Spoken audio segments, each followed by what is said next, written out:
Selamat datang di Dried Story. Cerbung-cerbung karyaku bisa kalian baca dan dengarkan di sini.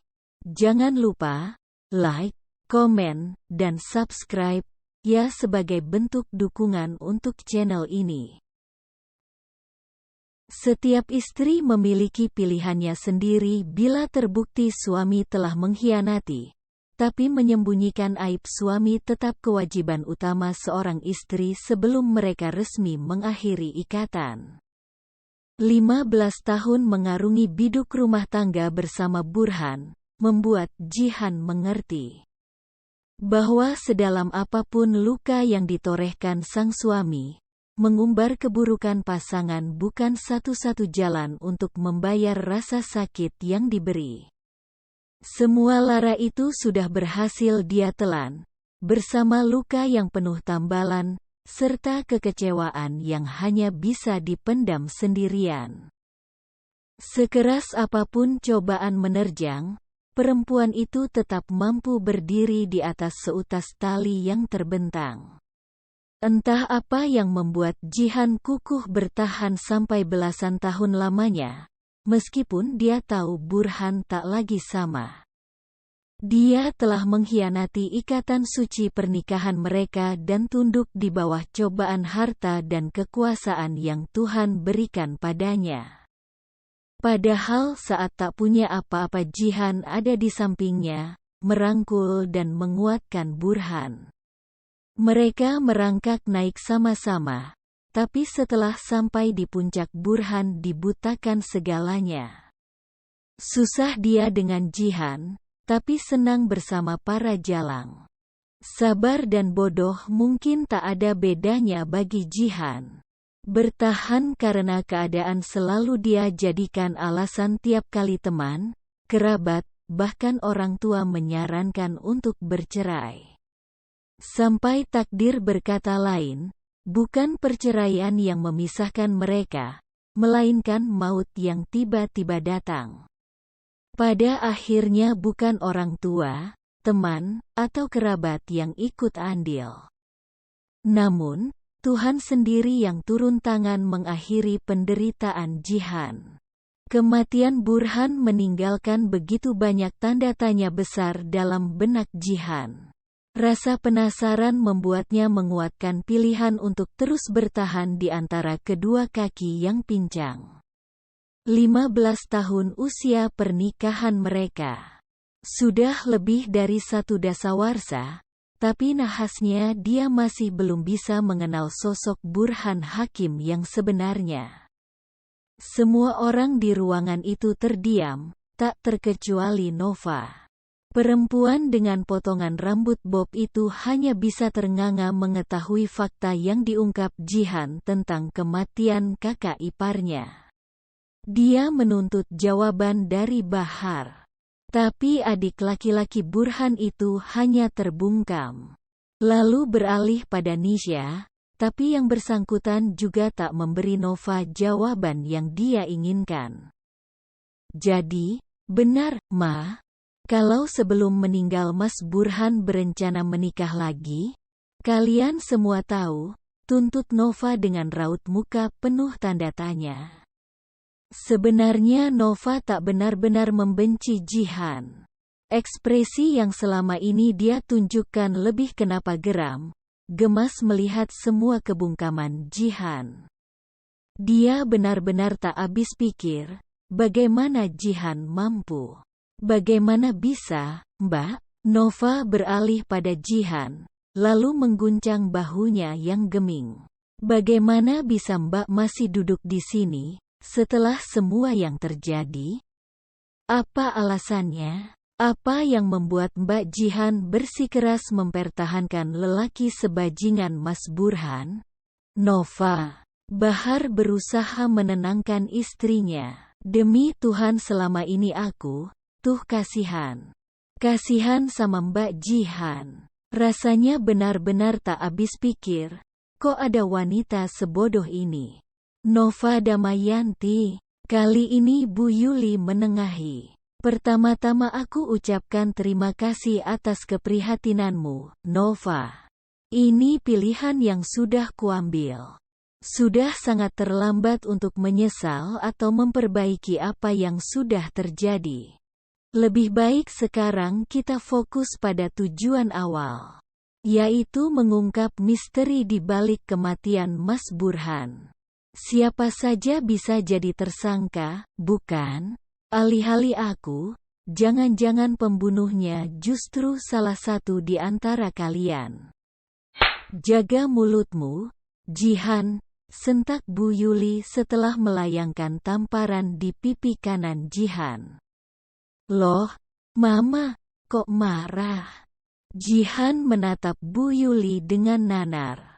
Namun, entah kenapa tatapan itu lebih terlihat seperti sebuah ejekan. Itu, kan baru dugaan, bukan tuduhan seperti yang Nova layangkan.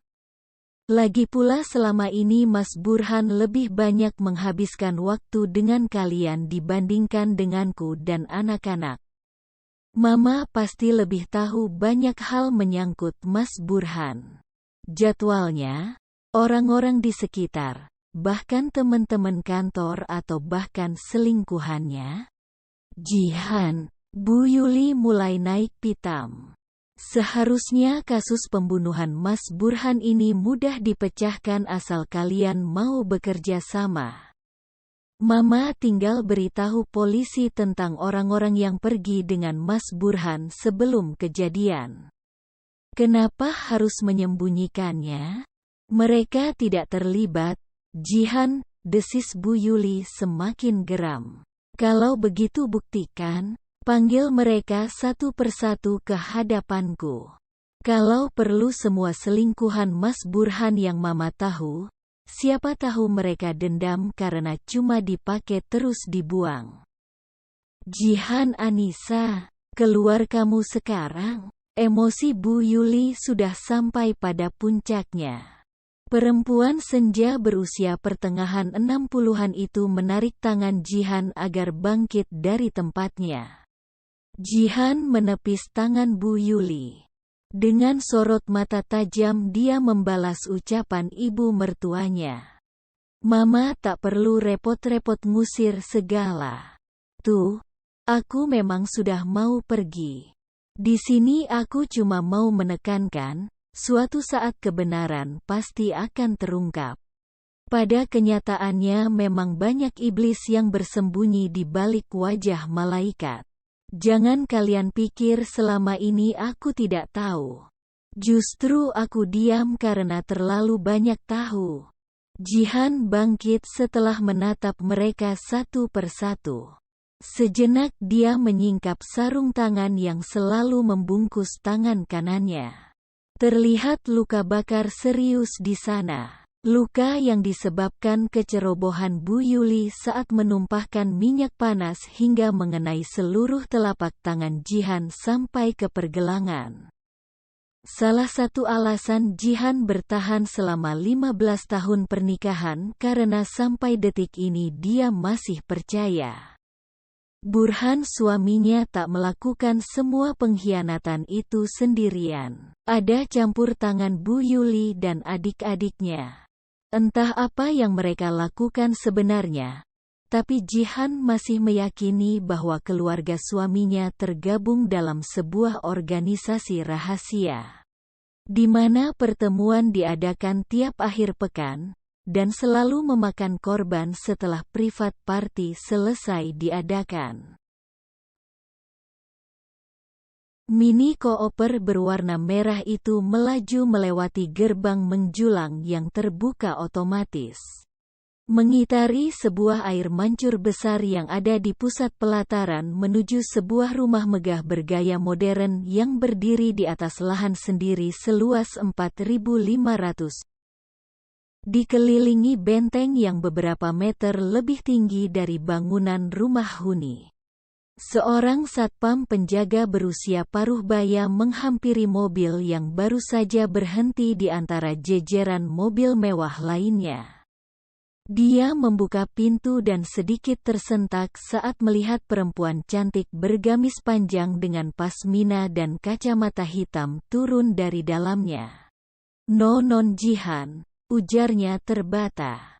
Biarum. Jihan memeluk kepala asisten rumah tangga yang sudah lama mengabdi pada keluarganya tersebut.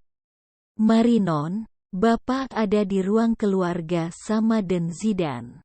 Jihan mengangguk, lalu merangkul Rara dan Riri menuju ruang keluarga yang ada di bagian timur lantai dasar, melewati beberapa ruang yang disekat tembok atau rak-rak menjulang. Jihan tersenyum saat melihat lelaki tua bertubuh ringkih yang duduk di kursi roda. Wajah yang selalu meneduhkan tiap kali Jihan menatapnya.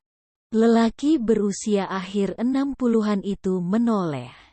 Senyumnya melebar, sisa-sisa ketampanan masih terlihat di wajah senja yang penuh dengan garis-garis penuaan. Rambutnya yang hampir memutih semua selalu dipangkas rapi dan tak pernah Jihan lihat terjuntai menyentuh daun telinga. Akhirnya kamu pulang juga, nak, seru Pak Ridwan. Dia merentangkan tangan meminta pelukan dari sang putri tersayang yang 15 tahun lalu memilih membangkang dengan pergi bersama lelaki pilihan.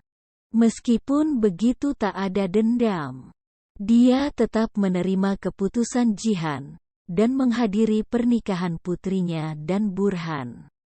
Menerima bukan berarti merestui. Itulah alasan kenapa sampai 15 tahun ini Pak Ridwan tak pernah sekalipun menghadiri undangan dari keluarga Burhan.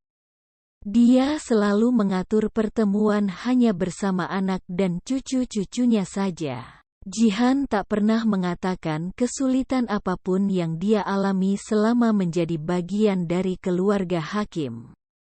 Kebahagiaan palsu yang berhasil ditunjukkannya pada Pak Ridwan menahan konglomerat terpandang itu untuk menyeret putrinya pulang. Walhasil semua rasa sakit hanya bisa Jihan telan sendirian. Meskipun dia memiliki banyak kesempatan untuk lari dari kenyataan. Pintu rumah ini memang selalu terbuka kapanpun Jihan ingin pulang. Namun, perasaan yang amat dalam pada Burhan terus menahannya untuk tinggal. Akhirnya satu-satunya alasan Jihan pulang adalah kematian Burhan. Ayah turut berduka atas meninggalnya Burhan. Maaf, kalau ayah tak bisa menghadiri pemakamannya. Pak Ridwan kembali membuka percakapan setelah Galih dan adik-adiknya diantar ke kamar. Tak apa, ya. Jihan mengerti. Omong-omong tentang pemakaman. Hari ini rencananya aku mau datang ke rumah keluarga almarhum Mas Burhan untuk mengucapkan bela sungkawa. Setelah Zidan tiba-tiba. Jihan menoleh pada saudara kembarnya tersebut. Lelaki tampan dengan setelan piyama itu terlihat hendak beranjak. Tak usah, Dan. Jihan menarik tangan Zidan dan memintanya untuk kembali duduk di sampingnya. What happens? Are you okay, sister? Kamu tidak dizalimi keluarga Mas Burhan, kan? Terka Zidan tiba-tiba. Bukan begitu, Dan. Aku cuma takut kamu kecapean. Baru pulang juga, kan semalam? Mending istirahat saja. Oh, begitu. Ya, sudah. Lagi pula aku juga cuma pencitraan sebenarnya. Agak malas juga berkunjung ke keluarga ipar. Yang kudengar sikap mereka juga kurang menyenangkan. Zidan. Pak Ridwan mengingatkan. Maaf. Ya, Han. Aku memang tak pandai pura-pura. Sama kayak ayah.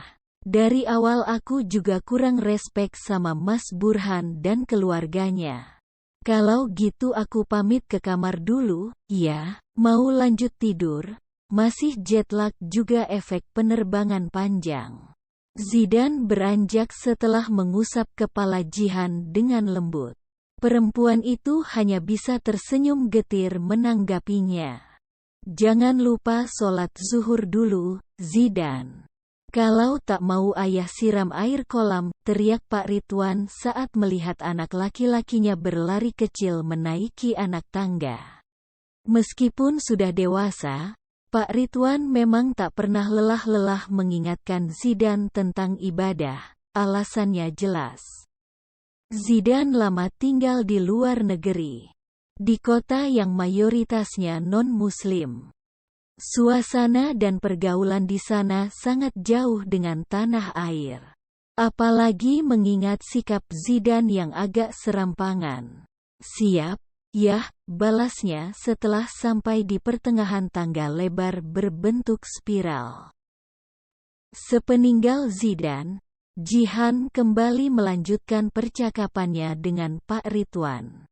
Tentang tujuannya pulang, tentang izin untuk mengadakan tahlilan sampai 6 hari ke depan.